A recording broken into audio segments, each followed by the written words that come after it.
Recording in progress. Okay, can everyone hear me? Well, I want to welcome you to our inaugural State of the City address. It's been an honor this year for me to be your mayor. I only have a couple of meetings left as your mayor, and I felt like before I left my post, I wanted to tell you about our accomplishments and have you meet our leadership team and learn about some of the things that we've done this year and looking forward into 2026. We're delighted that you're here with us tonight, either in person or live streaming online. And we're going to take a journey through 2025 and look what's on the horizon for 2026. And I have to say that none of this happens in a vacuum, obviously. We had a lot of hard work from our staff this year. We've had a lot of great feedback from our community. Our residents, thankfully, are very engaged with our work here at the city. And I want to say that the City Council worked together really well this year, worked hard, collaboratively, and I give all of my colleagues a lot of credit. Tonight I want to review our accomplishments and remind you first who's on the well, here's our agenda. Sorry, I should have had that up. Here's how we're going to walk through the evening. I'm going to give a little overview. I'm going to talk about some of our achievements, and then each of our department heads are going to address you. So just a reminder of who's on the council, and we all serve 4-year terms. Myself and Vice Mayor Juan, our term expires next November. And then we have 3 council members, Diaz, Ania, and Tillman, whose terms expire in November 2028.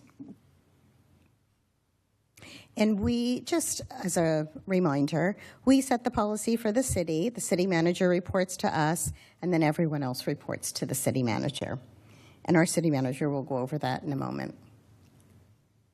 And then you may or may not know that we also serve on a lot of local and regional boards and committees representing the city of Clayton, including the Budget and Audit, our city-sponsored Special Events Committee, the Library Foundation, Trails and Landscaping.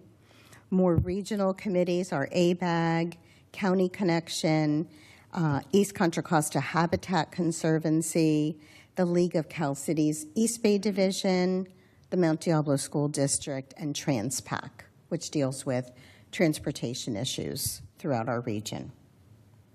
Okay. And then I do want to talk about accomplishments for 2025. And we knew going into this year that we had a lot on our plate. And we had a lot of important items that needed to be addressed. I think we've gotten to many of those, including staffing, passing a new budget, getting projects like Climate Tech and our housing element over the finish line. We've had numerous in-depth discussions about the city's needs, staffing, infrastructure, capital improvement projects, roads, and those discussions are still ongoing. We're going to continue. We started in August. We're going to continue the discussion on November 18th and then again on December 2nd. We're talking about different revenue options and what makes sense for our city. We also wanted to be sure to honor those in our community who've contributed to the health and well-being of the community. And these are people that are often under-recognized, and there Fiona Hughes comes in on cue because I'm talking about unsung heroes. We wanted to honor people on a monthly basis who are either have not been recognized nor seek recognition. And so our monthly Unsung Hero program is something I'm very proud of. And in fact, our next Unsung Hero group on November 18th, who we'll be honoring for the month of October, is Clayton Valley Village. So thank you for being here tonight. But before I get to the list of accomplishments for this year, I'd like to take a moment to thank our city manager, Chris Loftus. He joined us in September 2024, and I want to thank him for his leadership, his steady and measured approach to our city's current and future progress, for building an amazing leadership team at City Hall, for his straightforward approach in getting the job done, and for his wonderful sense of humor. He's a really funny guy, if you don't know that. He's very funny. It's been an honor for me to work with you, Chris, and this entire year, I want to thank you for your leadership. So without further ado, let's get into some of the work that we did this year. And this was the city's, not only was it, or were we tasked with passing an annual budget, but it was the city's first two-year budget for 2025-26 and 26-27. We also finally completed the sixth housing element, and it is currently at HCD for approval. There have been some modifications that need to be done, but we're on like the 1 yard line. We've completed the Climate Tech project, and you may have seen my column in Diablo Gazette this month talking about this project. 2 years in the making, $2 million. We borrowed from the California Energy Commission at 1% interest, and it was really an all-encompassing project, converting our lights to LED, solar array panel, which you may have seen behind the maintenance yard, EV charging station, which you see out front in the library, all new HVAC systems and irrigation controls. So it was an upfront investment with long-term rewards. And our city manager will talk about that in a little bit more depth. We also had very successful city-sponsored events this year, 8 concerts in the Grove, 4th of July parade, classic car show, and our Hispanic Heritage Day event. These, again, go to the heart of who we are, right? Community engagement, bringing people out together so that we rejoice and we celebrate, we get to know each other, maybe in a different capacity. And we've had great attendance at all of our events this year. We've also renewed our collaboration and partnership with the Clayton Business and Community Association, something that had not been done. And we've been having regular meetings with the leadership, CW particularly. We've got a big event on Saturday, December 6th, Holidays in the Grove, that we're doing together, and we're very excited about that.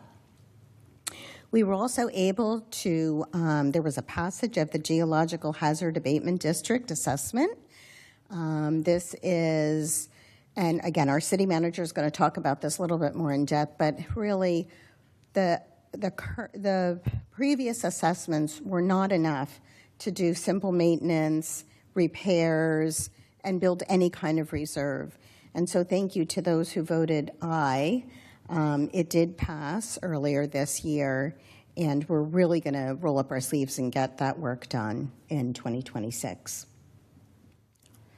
The City Council also participated in a good governance training session, which I think was good for all of us, whether you've been on the council a long time or a short time. It was a good reminder, and we had some great facilitators from League of Cal Cities. The City of Clayton also was the host of the Mayor's Conference in April at Oakhurst Country Club. It was beautiful, it was well attended, and this is when all 19 mayors from the county come together and meet, and we were honored to be hosting that this year. We talked about the Unsung Hero program. Also, Do the Right Thing is another program that is honoring students from Mount Diablo Elementary and Diablo View Middle School. And you can see our Do the Right Thing character traits behind me. We also partnered with the parent-faculty clubs from both of those schools. They helped us raise money over the summer at Concerts in the Grove. We recognized local business anniversaries. Cup of Joe turned 20 this year. We have some new businesses opening this year, but we always want to celebrate folks in the business community who've stayed here and contribute to our community in so many ways. And in fact, next week, Vinny's Taqueria is going to be opening in the former Skylar Bistro location. I also hosted 2 Coffee with the Mayor events in order to connect in a deeper way with the community one-on-one. And we addressed a streetlight fund structural deficit through our LED light conversion. We're saving money by using LED lights instead of what we were using before that. And I just want to say one other thing. In conjunction with our own LED light conversion, our city manager and I, who met with PG&E over the summer, informed us that because they own 300 streetlights themselves in our city, have also begun the LED light conversion of their own streetlights. And we were surprised that that was happening, and it's not a partial, it's a full conversion. So again, more savings for us and really helps with our climate action goals. I would say that that concludes accomplishments. I'm going to come back at the end of the program, and then after we conclude, we will stay behind to answer your questions. But at this time, it's my honor to introduce our new Chief of Police, Jeremy Crone.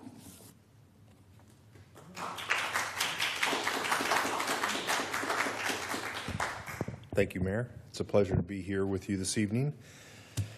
So this is a great opportunity to share with you a little bit of what we've accomplished in this last year and some of the ongoing projects that we're undertaking, and then kind of what the future looks like a little bit. So I only got one slide, so it's okay. We'll be all right. But I'm going to share some information with you here. So state of the department. Current staffing, we have 2 professional staff and 11 allocated sworn staff, so a total staff of 13. Currently, we have 10 sworn personnel active, myself, 4 sergeants, 5 officers, and we have 1 opening right now. Officer activity and calls for service.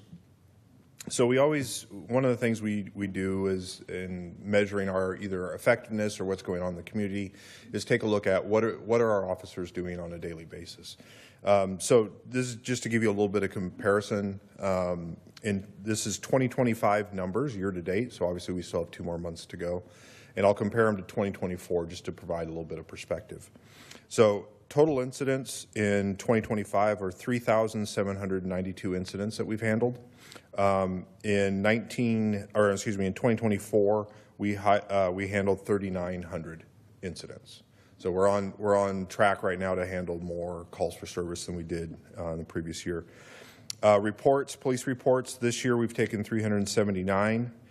Total in 2024, we handled 377. Arrests, this year we have 121 arrests. Last year we had 102. Traffic stops, we've conducted 811 traffic stops this year. Last year we, in total, conducted 442 traffic stops.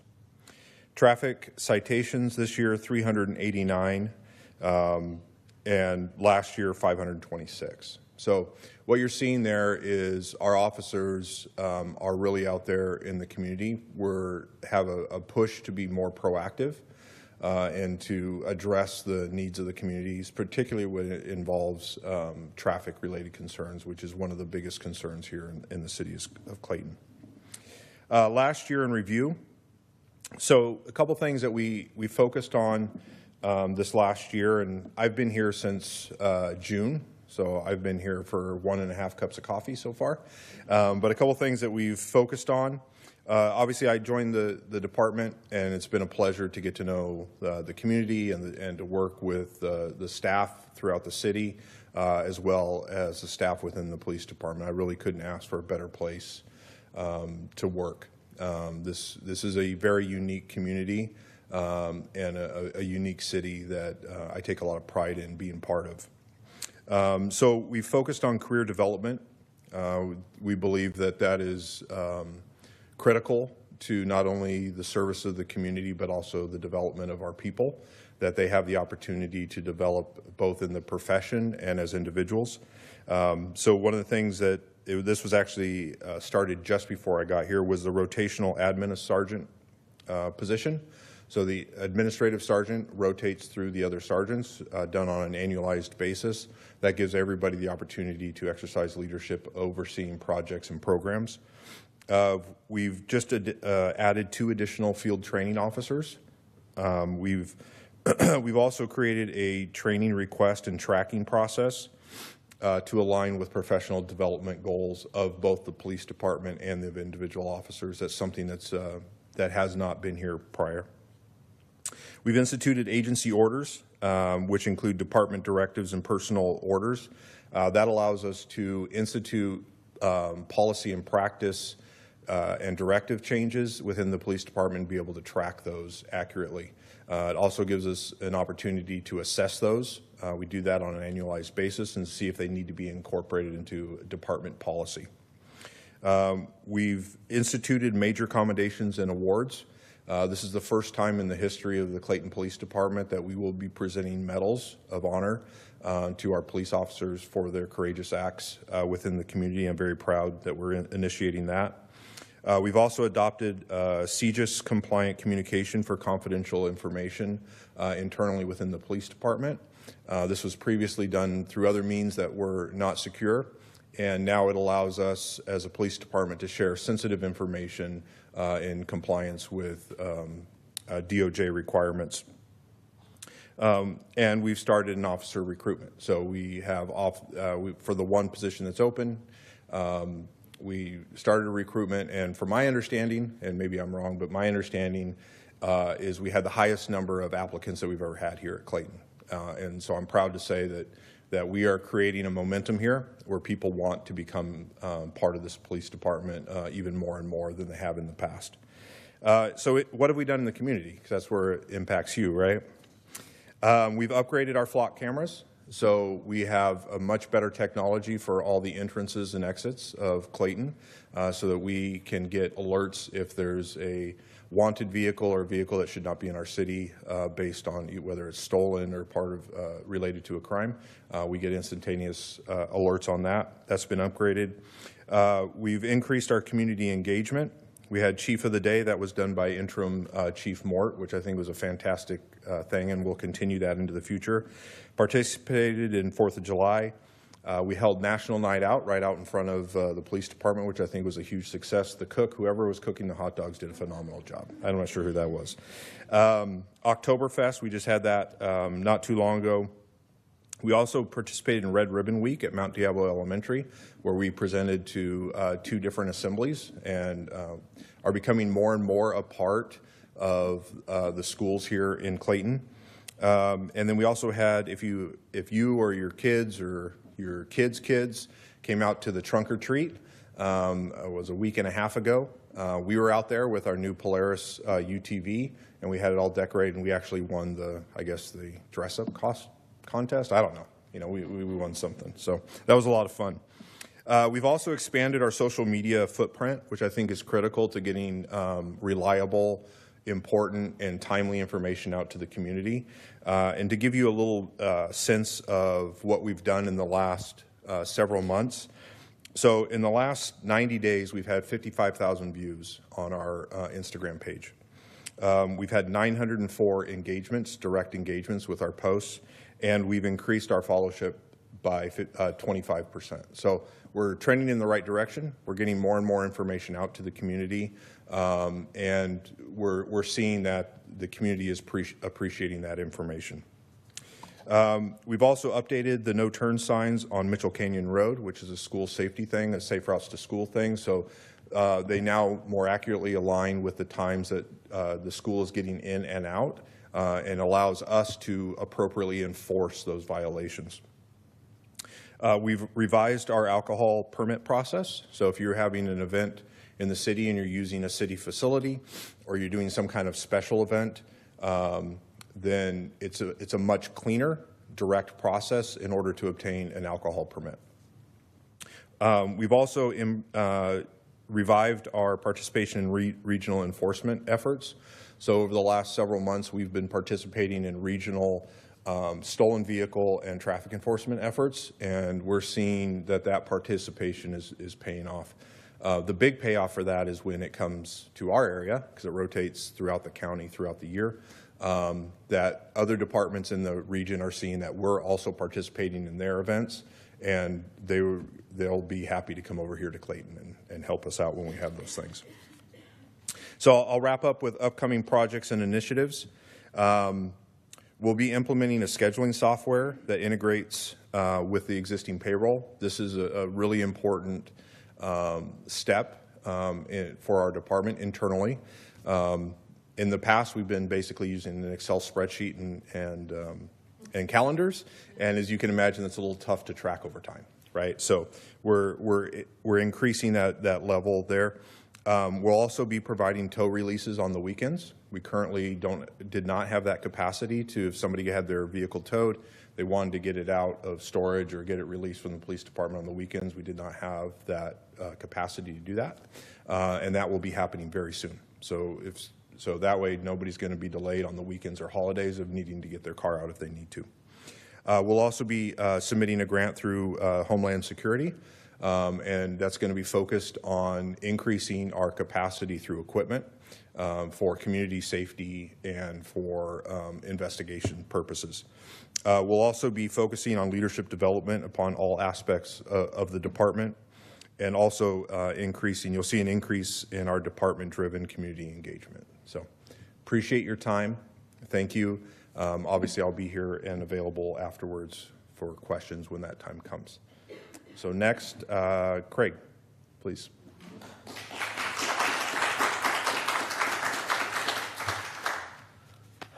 Thank you, Chief Crone. Tough act to follow. Okay. Good evening. My name is Craig Challam, Senior Planner with Community Development for the City of Clayton. I've been here for about 2 months now, started on September 2nd. So I'm going to go run through some of the accomplishments thus far this year. Hey, I actually got to work. The Oakhurst Country Club noise abatement agreement was completed. We have initiated 56 code enforcement actions. Now, Jason couldn't be here tonight. Code enforcement official. He is coordinated closing 42 of those already. 65 building permits have been issued. 26 home occupation permits have been issued. We have done a sign permit and 2 site plan reviews and 2 tree removal permits and 2 variance requests. Now, as far as the planning goals go, we have quite a few of those. Developing strong relationship with the Planning Commission. This is making staff present and being a resource for the Planning Commission and providing clear communication. Now, we want to affirm our roles and responsibilities and memorialize those in policies and procedures so they can carry forward into the future, providing consistency for applicants and staff alike, identifying gaps in planning processes and services. This is going to include things like, identifying antiquated programs and methodologies and maybe technology, things that kind of like, bog things down or cause us to duplicate work, making us more efficient, tracking, streamlining our internal processes, and then implementing programs that are just ongoing process improvements. Always want to be improving what we got, always doing more with less, and we're proud of it. We're going to complete legislative processes to establish ADU stock plans. Now, as maybe you are aware or maybe you're not, that in 2017, the state of California initiated actions for facilitating the development of ADUs, accessory dwelling units. And if you don't know what that is, it's providing additional dwelling units, independent dwelling units on a piece of property so that we can provide more housing for folks and at levels of affordability. Now, much work had been done, but didn't quite get over the finish line. The finish line being having stock plans, making it easy for people to see how it is to develop how easy it is to develop an ADU, and then also providing some drawings or designs that they may be able to choose from, or they could just do it on their own. But having something that's ready to go out of the box and be able to, so we're going to finish that. We're going to update our application and producing applications. So we actually have fees and services that we provide, but we don't have an application for it. We're going to develop that application. We're going to update our applications. We're going to modernize our applications. A lot of applications are available online, but you download them and you fill them out. Make the form fillable applications, so you can fill them out online, you can submit them online, and just make it easier. Things that may have been barriers before, for people who either had difficulty or they not in the community and being able to come in, and make application. Refining the application intake process. A lot of that starts from the very beginning, the soup to nuts, right? This is basically, you got an idea, or someone wants to maybe they want to develop some houses, or maybe they want to develop a mixed use. I don't know, but that starts with a pre-application meeting. Coming in, getting the right information from us, figuring out how long it's going to take them, what the actual investment is going to be in it being a process that they can rely on. And so we're going to be able to lay that out for them. And we're going to have informational, brochures, staff available, but then something that we can actually chart out, okay? And so that's like the pre-application meeting. Like I said, it creates the blueprint, staff can carry that forward, but then it also we're going to have concise communications. And so we don't have to go back and forth, and, because you lose a lot of information that way, don't you?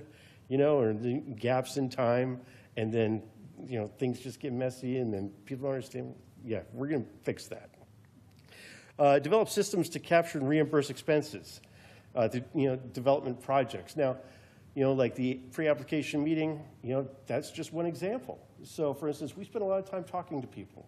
We need to be focused on, doing the project reviews that we have in front of us, but we also want to be responsive. We want to be responsive to everybody, and that could be potential, that could be property owners or folks that say want to do an ADU, but that takes time.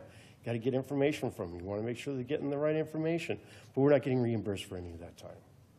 And it's probably not too much to ask that we get reimbursed for some of the time, and that for the information that people get. Realign some of the review elements from the building into zoning. If you haven't looked at our code lately, we have like two primary sections. Well, three. We got 15, 16, and 17.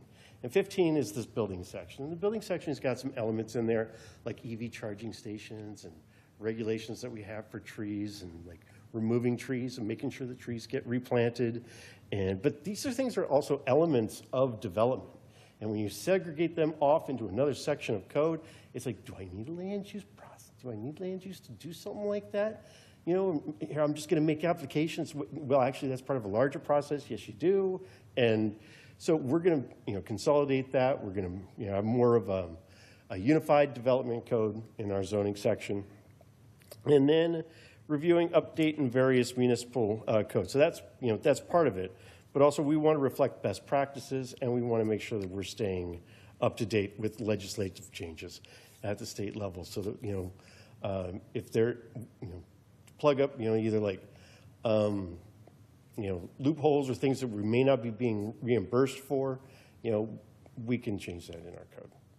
So I think that is about it for me. I know I talk fast, but I know I don't want to take up all the time. But I, like Jeremy, will be at the back of the room, able to answer any questions that you may have at the end. Okay?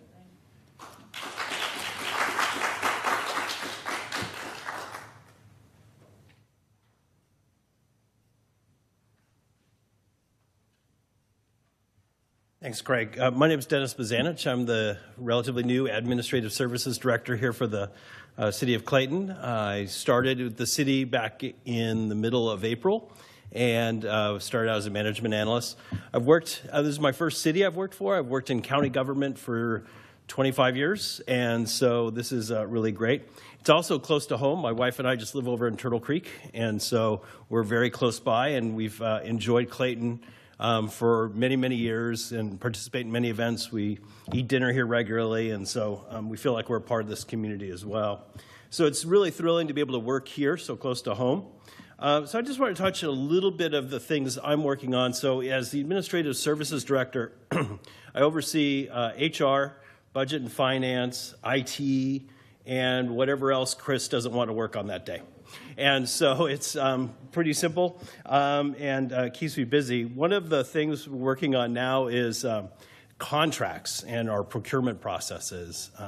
We have about a $6 million budget in the general fund, and we've got about $1.6 million worth of contracts.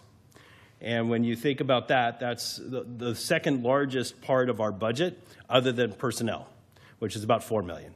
So it's a big, big chunk of what we do. And so to have contracts that are kept up in terms of the price, and the price is correct, making sure we're managing the outcomes of those contracts effectively is a big part of what we're trying to do now. Because when contracts get out of control and we're not monitoring the expenses and the charges, we run a real risk of having a hole in our budget. So it's a big, big part. And so we're doing a lot more to look at contracts, and there's going to be a number of changes coming in the next several months to really help us more effectively manage those contracts. We're also putting things out to bid more. We have some contracts that it's been a couple minutes since we last went out to bid for those and try to get some better pricing on those than what we've had in the past. So that stay tuned for that, especially if you're a local business owner and you're a supplier, or if you provide a number of services that we're looking for, we'll be opening those bids up, and it's always nice to have local participation in those bid processes. Another big part of what I spend my time on is really monitoring and making adjustments to the budget. I work with the Financial Sustainability Committee, the Citizens Financial Sustainability Committee, as well as the Council's Budget and Audit Committee, regularly updating them on our processes, what we're doing, what we're finding, what's going on with the budget, what's going on with our investment policies and our investments themselves. And so that really is probably 75–80% of my time is working on the budget. One of the things that you should know is we're preparing in 2 weeks. We'll have the audit team here on site doing the audit. It's our annual audit of the year that just closed on June 30th of 2025. We have a full audit team that's been working actually for several months now, looking at all the materials up to now. This is kind of the final visit before they begin to put together their final report, which we expect to receive somewhere in February probably of 2026. And we're looking forward to that. It's always a good indicator both of the things that are going well and things that are working well, as well as things we continue to shore up and to make our processes more transparent so that we build trust with the community. A big part of what I do is work on project management. It seems as though today everything's a project, but one of our big projects right now is working with our maintenance staff to develop weekly work plans with them on Thursday afternoon. We sit down for about 20 minutes and we go through what did we accomplish the last week from the list we had. We check those things off. Does this sound familiar to any husbands in the room, maybe, or wives that have the list, right? So we have kind of a similar thing. And then we add things to the list, and we track those for completion. And so that's a big piece right now. It was my hope that we'd have a public works director to be able to handle those things, and as soon as we find one, that I will happily pass that particular project along. But in the meantime, we've gone several months without any real kind of planning with that maintenance staff. And so we felt, both Chris and I felt it was kind of imperative that we take a little bit more of a structured approach to coming up with the areas, the town they're working on, the kinds of projects they're working on, making sure they're timely. Another project I've helped out with is, and some of you may be aware, it was mentioned earlier, the GAD. We have a contractor that has been working up there cleaning out the V-ditches up on Keller Ridge. They'll be moving through the rest of the area of the GAD to clean out those V-ditches and the water inlets, the stormwater inlets, so that those are ready for winter. Clearly, winter's not waiting on us, but they're working hard to get those cleaned out. And as they do, we're going to be posting pictures online and on social media so we can show you kind of the before and after shots. So So those are some of the projects I'm working on. I have a great guy working with me, Skylar, who's eager to learn and has a strong background in project management. So we're really utilizing and thrilled to have him as a part of the team here in the city. And then the last piece that we're really working on, Skylar's a big piece of this as well. We just don't have a lot of policies. And if we do, they're really old. And there's kind of like nothing worse than not having a policy. The only worst thing is having an old policy that doesn't make any sense anymore. And so everything from travel policies, trying to figure out how to get training done, all those pieces, we're having to rebuild a lot of that stuff from scratch with all the transitions over the years, the last few years here in the city of Clayton. A lot of that stuff has been left untended to. And so I think it's rebuilding that kind of foundational structure of an organization by having those policies. The chief mentioned it as well in terms of the police department. It's an ongoing part of what organizations need to do. And so that's one of the things I'll be working on in the year ahead. So up next is Chris Loftus, our city manager, and he's going to talk about public works because couldn't find anyone else to do it. So. Thank you, sir. So we'll get started talking about some of the things that we all see on a day-to-day basis, maintenance throughout the city, right, and how we can improve that. We've started an enhanced focus on our gateways and our medians. You may have seen our crews over the last couple of weeks. They started at Clayton Station, and they're working their way down the road to the fire station, and then they're going to tee off and go in both directions to make sure those gateways and those medians are getting cleaned on a regular basis. So we're just putting a new emphasis on scheduling, prioritizing, getting them out to where what we call the hot spots that need to be addressed, whether it be a pothole that opened up or things that we notice or complaints that we get from the community or council members that we can schedule out and make sure we're addressing them. Dennis has been working on a repair and redesign of the pump system so that our fountain will start working again. It suffered not just one failure or two failures, but several failures. We went into contract to get it repaired. I think we did that 2 weeks ago. It's almost done, should be up and running in the next couple of days. And not just Band-Aid fixes, but fixing what's causing the problems. And so we don't have these problems in the future, which is the right way to approach this. So we'll be able to run the fountain. Our goal is to run the fountain more often, not just on random special days, but we're working on a program that the fountain will be running every week at some point. So everybody in the community loves it. They want to see it. It's beautiful. We need to run it. And so we'll figure that piece out as we go. Dennis mentioned contracts. We have new contracts for weed abatement and tree services so that, one of the approaches that we're taking with our maintenance division is getting people in the right place to be successful. We'll go over the org chart in a little bit, but right now we've got 5 bodies in our maintenance department and some seasonals to do the entire city. And at one point, they were the ones doing the V-ditch cleanouts, and so nothing down here was getting done because they were on the hills cleaning those out. So we're really taking a different approach of what we can contract out, what our staff, their core responsibilities will be on a weekly basis, and that changes throughout the year depending on the season.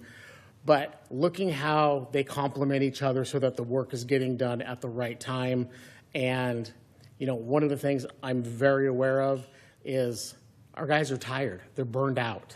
They're working hard, and they get notifications. People in the public will comment to them, this isn't getting done, that's not getting done. They're trying. There's 5 people. They can't do the entire city with 5 people. So we're trying to figure out that way and make sure that things are getting accomplished at the right time. I mentioned pavement briefly. We're looking at different ways of, is it contract work, is it the equipment that we need to purchase? Currently, when there's a pothole, they'll get cold patch. If you don't know what cold patch is, it's literally cold asphalt that you drop in the hole and you pound it in there. Well, what happens, it doesn't stick, it's not hot, it doesn't have any adhesion. So the next time we have a rain like we had this morning, it blows back out. So we're doing the same work over and over again. It's kind of the definition of insanity. So looking at a way that we can get hot patches with the right equipment so that we can put the right material in there and fix it long-term, and not for 3 months, but 3 years. So we're exploring how we're going to accomplish that. Is that through contract work, or is that through equipment purchasing that we can do and have our folks do it? Enhanced training for staff in the maintenance division. Safety, safety, safety. I did an inspection not too long ago and I was shocked, and not in a good shock. We need our people to be safe. We want them to be safe. We do not want any work time injuries, obviously, and we want them to go home every night in one piece, healthy and happy. So we're putting an emphasis on safety, in training and safety, and then also training and operations. How can they do things more effectively? Looking at the tools that we have. If we don't have the right tool, let's get the right tool. Work smart, not harder. For a long time, they have felt like there was no support, no money. They have support and there is money. We can do these things. So we're building a relationship with them for them to tell us what they need to be successful so we can help them be successful. Because if they're successful, we accomplish more.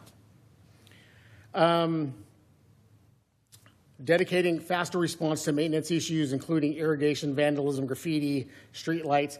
Hopefully street lights are not going to be a big problem after we do this LED conversion, which will be phenomenal. But by meeting with them weekly and noticing these things, especially vandalism and graffiti, we want that stuff done and removed within 48 hours. The longer it stays, it attracts more. We want it taken care of as quickly as possible and removed. Irrigation repairs is a constant battle that we face every single week. We don't know if it's a pressure-related problem. Is it a ground-moving problem? Is it this system is very old and it's just going to continue to break problem? But we are fixing multiple irrigation breaks each and every week. Takes a lot of time. So we're looking at what the problem is, how we can fix that. But when we have those breaks, responding to them quicker, because as they leak, we're paying money because water's just running, right? So there's a cost associated with it as well. And then I mentioned exploring contracts to help enhance the work that we're already doing, and how do we do more. So some projects that are coming up, 2026 paving project. We do a paving project every other year. We don't have a lot of money, so to save money on mobilization, we do it every other year. So we take 1 year and the second year, and we combine that money to do a larger paving project. So the streets that were adopted by council, Mountain Air Parkway, Main Street, Marsh Creek Road, Heron Drive, North Mitchell Canyon Road, Eagle Peak, and El Portal. So each one of those is going to get some sort of treatment. Could be a slurry seal, a cape seal. Eagle Peak has a severe crack in it, so that needs to be filled, and so that's a little bit more intensive a repair, much more expensive. But those will be happening probably late summer 2026. As you know, storms from a few years ago did damage to Cardenay Trail, Mount Diablo Creek. We did receive FEMA money. Our current engineer, Larry, is working on that plan to get those repairs done. We just got the money, I think, 2 months ago or so, so we're moving those forward. Downtown pedestrian project at down here, which are rapid flashing beacons and a raised crosswalk on Marsh Creek in Main Street, Moore Street and Center Street, and Oak and Center. The design is done, so it's now scheduling when that work's going to be accomplished, which will make it a safer downtown for all of our events and our kids trying to get to and from school. We have a sidewalk repair project on Pine Hollow. We're replacing 8 flags. A flag is where you see the little groove lines. Each one of those is considered a flag. So we're replacing 8 of those that are buckled, and they are all caused by city trees. So it's us. We get to pay for that one.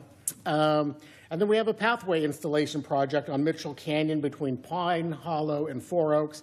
Again, trying to help pedestrians around the school area. There's funding for it, and they are about 80% in the planning phase for that project. So that'll be coming probably in 2026 as well. Oh, look, I get to stay here.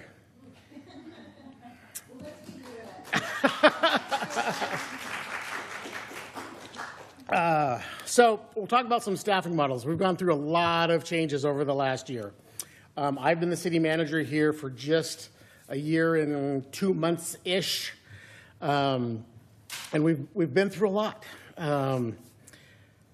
You can see the 3 people presenting tonight are all less than a year here. So we have a very new staff, which is great. As I have explained to each one of them as we went through the interview process, this is a clean palette, and we can paint whatever we want to paint. We're starting fresh, and we can design and build this together as we go. So a few things that we've done over the last year is we moved from a contract code enforcement position to a city staff person. That saved us $20,000. We saved money, and we have somebody here 5 days a week full-time versus 2 or 3 days. So the best part of that is the person who we were paying the company as a contractor, we were able to hire him away from that company, and he works for us now, and he's doing a phenomenal job. We converted the assistant city manager after she left to the admin services director, which is Dennis, who you just heard from. That's an annual savings of approximately $75,000. And it's a more efficient way and a more refined approach to the work that he needs to focus on and the stuff that I don't want to do. Converted the contractual engineer to a city staff position, which is the public works director. We've been through 2 recruitments, and we've been left at the altar twice. So we're making some revisions that'll be coming up November 18th, kind of just changing some language to kind of broaden our pool of applicants, hopefully. Once we make that change, annual savings will be $100,000 by making that correction. With moving to a public works director, we were able to eliminate the maintenance superintendent position. We also added a senior maintenance worker, so we can split the crews in half, have somebody with oversight of the crews, boots on the ground, working supervisor, and that saved us $50,000 in that transition. When I got here, we were contracting for planning services, and you just heard from Craig, who's been here for a couple months, so we are escaping the contract consultant realm and having Craig here full-time, only focused on Clayton. When you have contract employees, they work here, they work there, they work everywhere. So you're not getting full attention. They're working for other jurisdictions, and it costs you considerably more. So by moving to an in-house full-time person, and Craig will be saving about $40,000 in the contract services. One of the other strategic moves we made was our seasonal workers in our maintenance division. We used to hire from a temp agency. Very expensive. The problem with that also, their insurance would not allow them to drive vehicles, and we wouldn't allow them to drive city vehicles, and there were certain pieces of equipment they couldn't use. Couldn't run a chainsaw, couldn't run, get on the backhoe or the skid steer to move stuff around. Very limited in what they could do. So we transitioned, they're now employees. We created a seasonal position. We trained them. They can drive the vehicles. We train them on the equipment. They can use all the equipment. We can then deploy them out versus keeping them in a group together. So we'll be able to accomplish more. We're going to spend the same amount of money. We'll have more bodies, and we'll have more area that they can cover. And then just recently, we created a community services coordinator position to program all of the events that we do here in Clayton. And not only those events, we have expectations that we're going to be bringing more events to Clayton. A lot of cities focus on economic development, right? Bringing money into the city to help support city services. And I always use this analogy. We're not bringing an Amazon distribution center or a Costco. None of that's coming to Clayton, right? The big money. Our economic development is people coming here and spending money at our restaurants, shopping here, spending time here. And they do that with concerts, car shows, Obviously, Oktoberfest, all of these things that happen within our city, people are coming and they're spending money. And so by adding more, a complement of different activities throughout the year, driving tourism here, bringing people here, you know, places like Napa, they're built on tourism. We're not Napa, we don't have the wine, we know that, but we can do more, and we have that availability with this position. We had a vacant administrative clerk position, so we're not filling that, so we're just transferring the funding from that position to this new coordinator, so it's cost neutral for the first 3 years, and then we'll go from there. But with all of those maneuvers, we are moving to having full-time staff dedicated to Clayton and saving $285,000. So that is a win-win.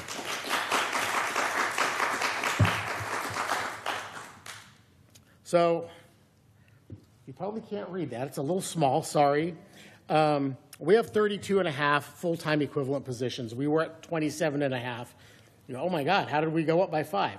That's the transition from the temporary workers to seasonal. They now count as employees on our books.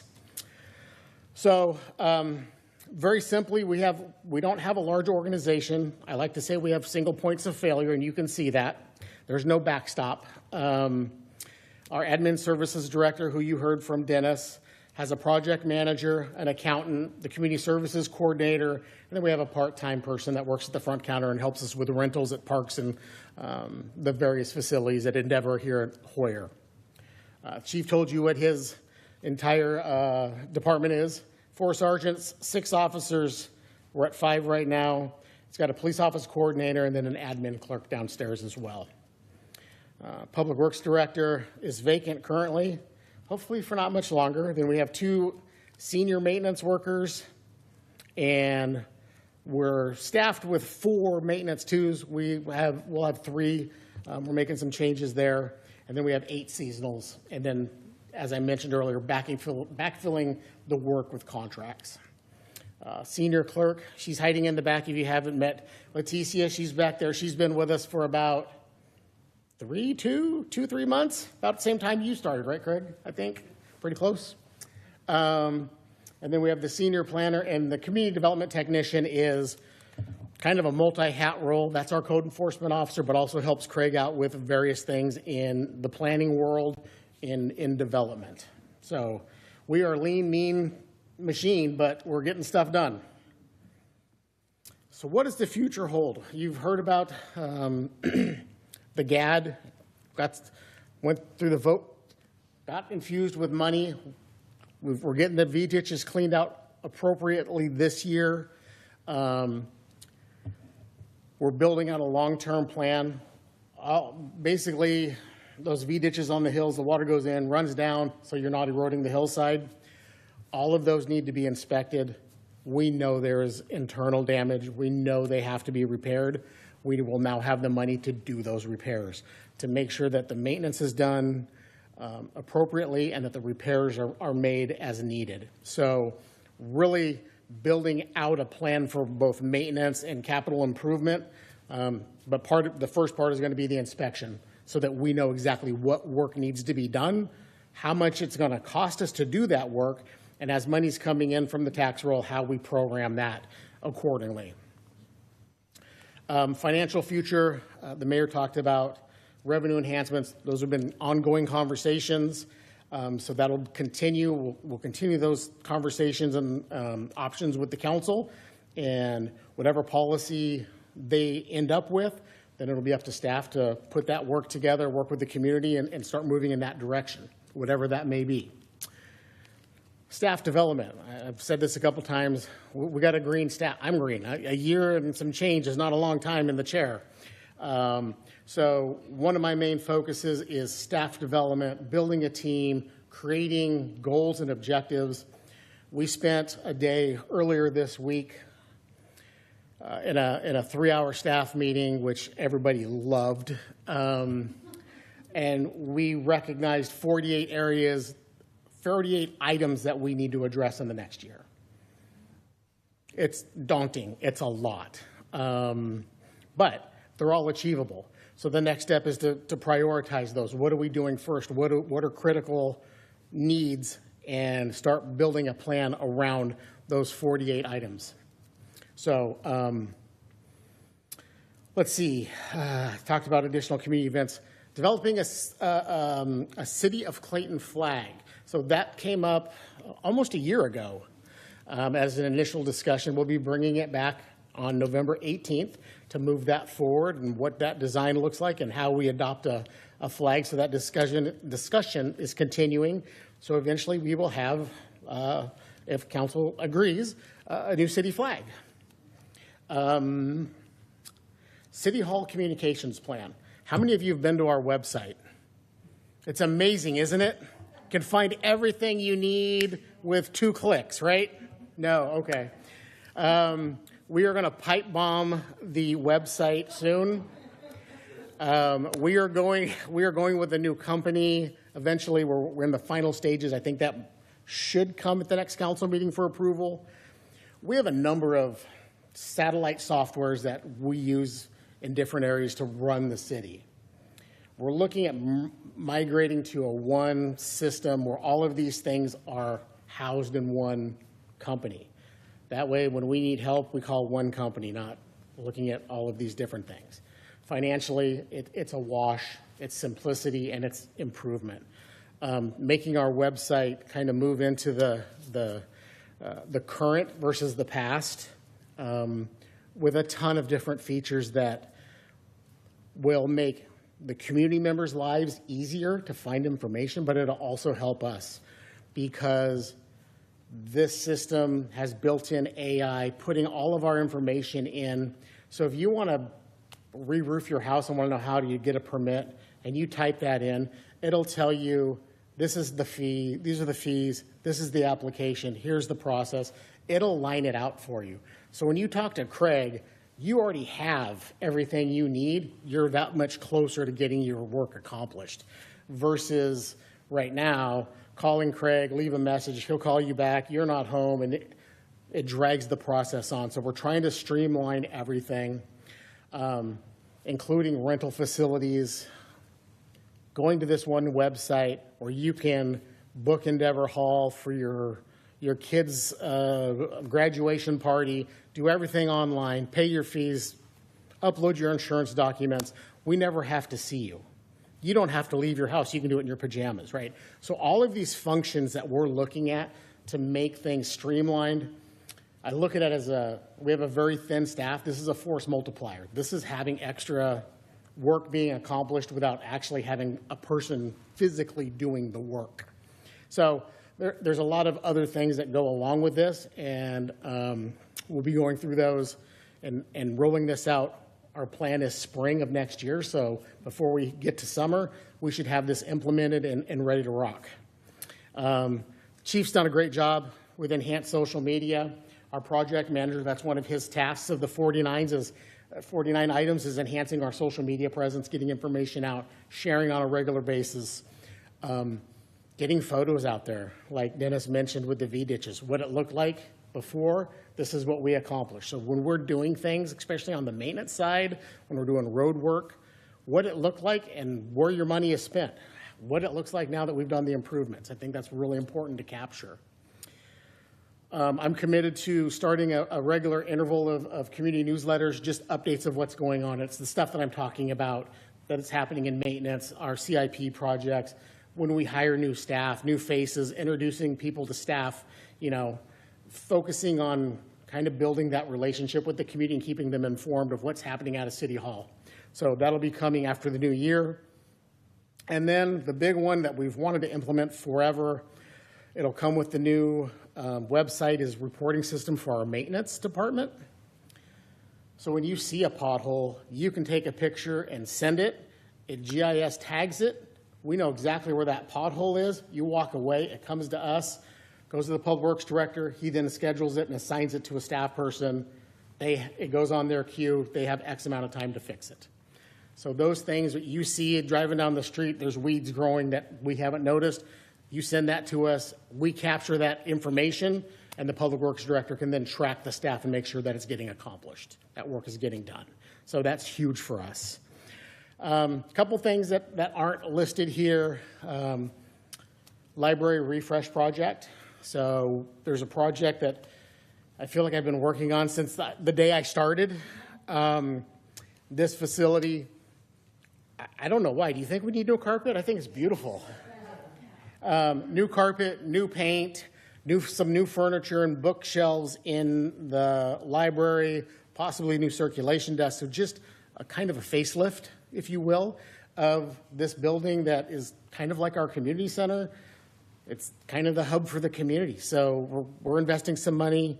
There's some living trust money from an organization. The foundation is putting in some money. So we're working on that plan right now. Our hope was that we would be in construction now. That's not happening. So we're going to be in construction in the spring. So we're working with the library on what that looks like, enclosures, and how we kind of address some of that. But once we're done, it'll be a fantastic new look in here. This building's been here for how many years? 30, and nothing's been touched in 30 years, so it's kind of time. So looking forward to completing that and, just having a nice, welcoming, warm environment and no stained carpet. I mean, that would be a bonus. And with that, I think that concludes mine. I will turn it over to the mayor.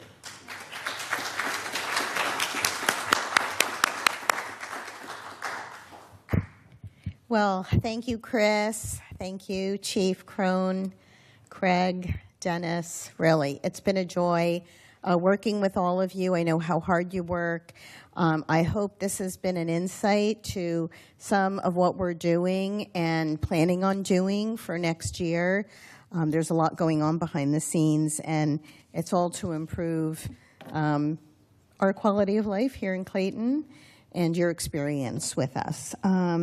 I just wanted to leave you with a couple of things. We do have some upcoming events that we wanted you to know about.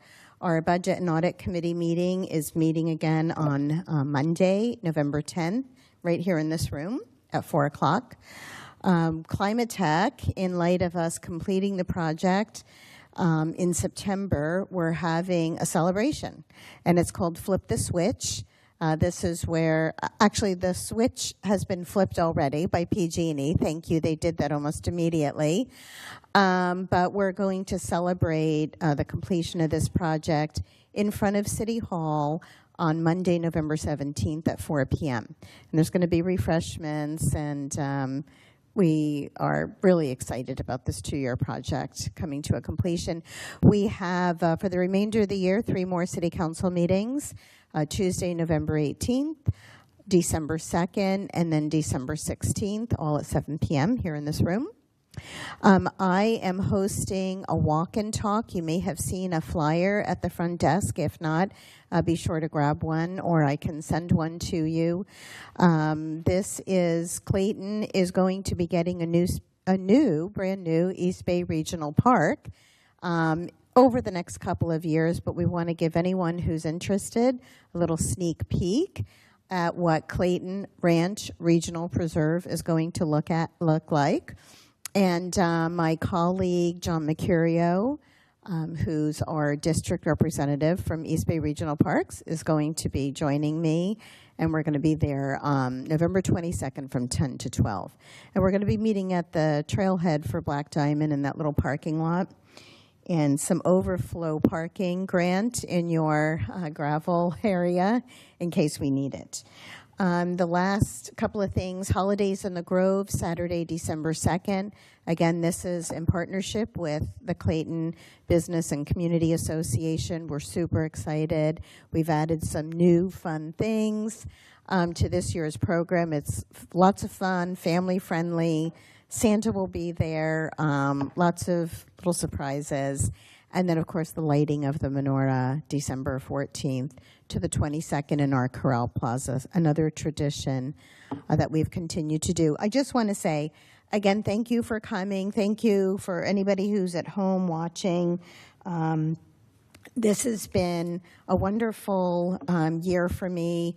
I hope that you feel like we as a council and a city have accomplished a lot. We know that there's more work to do, 48 items exactly, maybe more. I'm sure there will be more. But we thank you for being a part of this community and engaging with us. And we're going to conclude the program at this time. And we've got some refreshments, but we're all going to stay behind to answer questions. So thank you all for being here tonight.